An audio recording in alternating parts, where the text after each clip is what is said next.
A young man lived with his father and mother. "Son," the old man said to the young man one day, "you are our only child. You must marry and have children." So the old man found a wife for his son. She was a fine young woman, and her young husband loved her.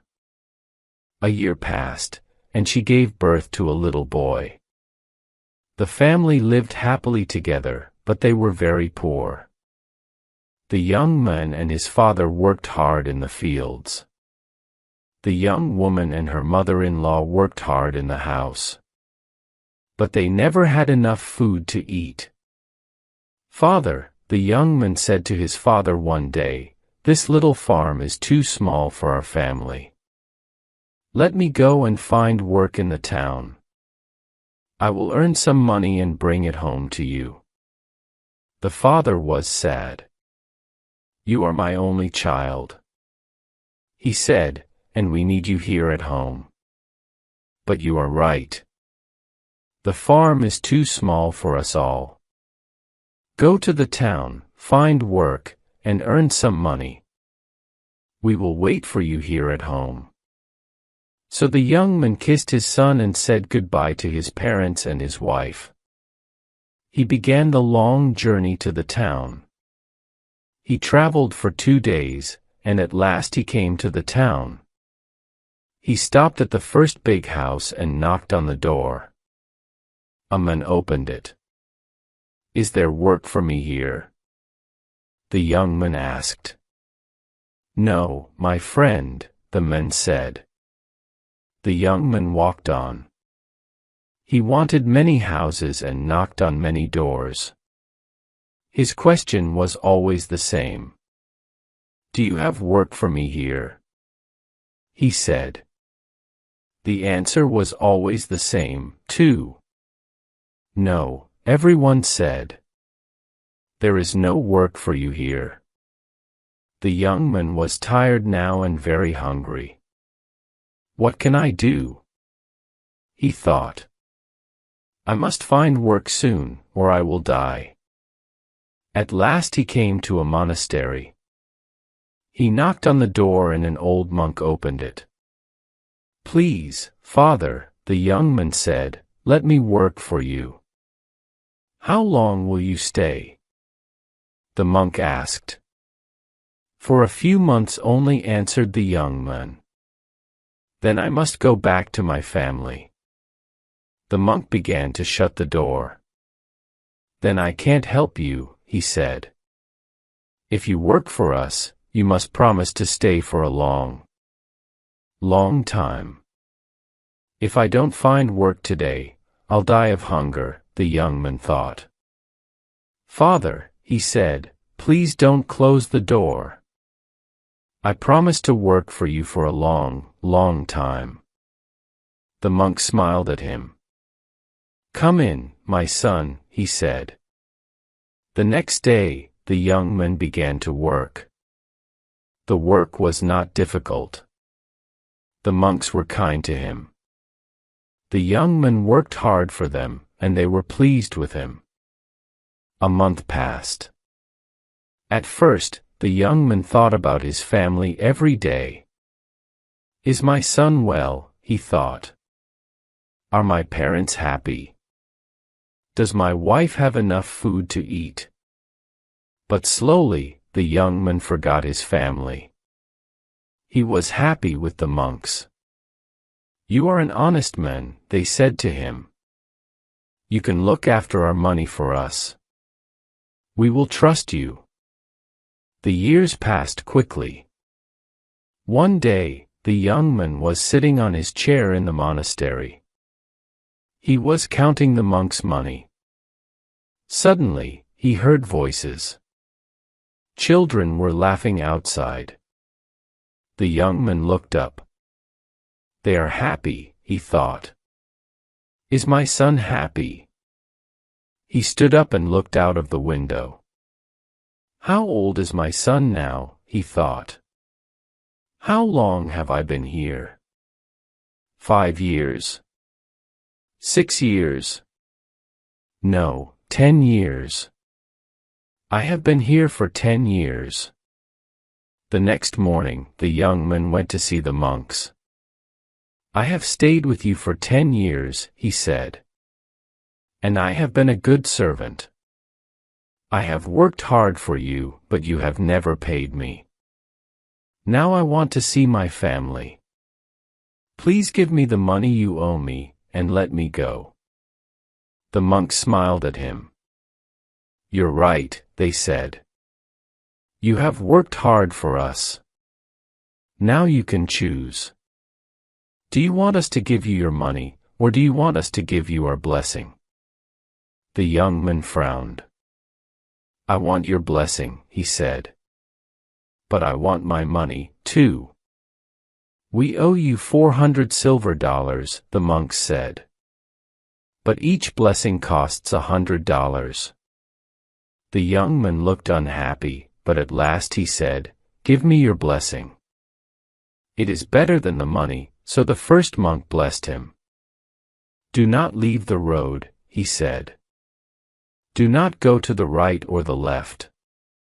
Only go straight on. The second monk blessed him. Soon you will be a guest, he said. Obey your host. Take what he gives you. Then the third monk blessed him. Do not be angry, he said. Always think before you act. Then the monks gave the young man 100 silver dollars. And the young man left the monastery. Soon he met two men. They were walking along the road together. Walk with us, they said. We'll talk together and our journey will be more interesting. The young man agreed, and the three men walked on together. Soon they came to a crossroads. Follow me, one of the men said. I'll show you a better path, and he turned to the left and began to walk along a different way. The other men followed him, but the young man remembered the first monk's blessing. Do not go to the left or the right. The first monk had said, Only go straight on. The young man smiled at his new friends. I'm sorry, he said. I cannot go with you. I must go straight on. He said goodbye to the two men and went on down the road. He crossed the river and walked up the next hill. Suddenly he heard shouts. He looked back across the river. He could see the two men. They were shouting for help. Robbers were attacking them. He wanted to go back and help his friends, but there were many robbers, and they were big and strong. If I go down there, they'll kill me, he thought. He was grateful to the monks. The first blessing saved my life. It saved me from the robbers, he thought. He went on down the road. He walked for a long time. He was hungry and thirsty now, and he was tired too. It will soon be dark, he thought. I must find a place to sleep. He looked round. He was in a wild place. There were no houses here. He was frightened of hyenas and leopards. He began to walk faster. It was dark now. I must find a place to sleep, the young man thought. At last he saw a light in the distance. He ran towards it. The light came from a little house on a hill. The young man ran up to it and knocked on the door. At once an old man opened it. He had white hair and he wore fine, white clothes. You were welcome. Come in, the old man said. The young man followed him into the house. Sit down, said the old man. Wait here. I will fetch some water and wash your feet. The young man felt ashamed. I can't let this noble old man wash my feet, he thought. The old man went away to fetch the water. Soon he came back. The young man wanted to take the water out of his hands. He wanted to wash the old man's feet, but then he remembered the monk's second blessing. Obey your host, the second monk had said, take what he gives you. So the young man sat down and the old man washed his feet. Then the old man clapped his hands and a young girl came into the room. She was carrying a dish of delicious food. Feed our guest, the old man said to the girl. The girl did not move and the young man saw that she was blind. The old man pushed her towards the young man. Feed him, he said again, so the girl fed the young man and he ate well. Then he lay down to rest and he slept all night. He woke up early in the morning. Thank you, he said to his host. You have been very kind to me, but now I must go on. The sun was up now and the young man could see his host clearly. The old man did not look fine and noble now. Teeth were long and white and sharp. His eyes were small and cruel. Is he a man or is he an ogre? The young man thought. You're lucky, the old man said. You didn't refuse my hospitality.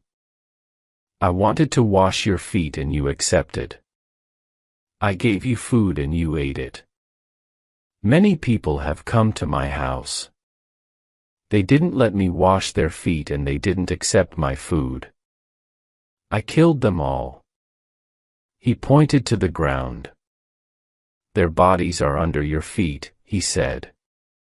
The young man was very frightened. But the girl, the blind girl, he said, why didn't you kill her? The old man laughed.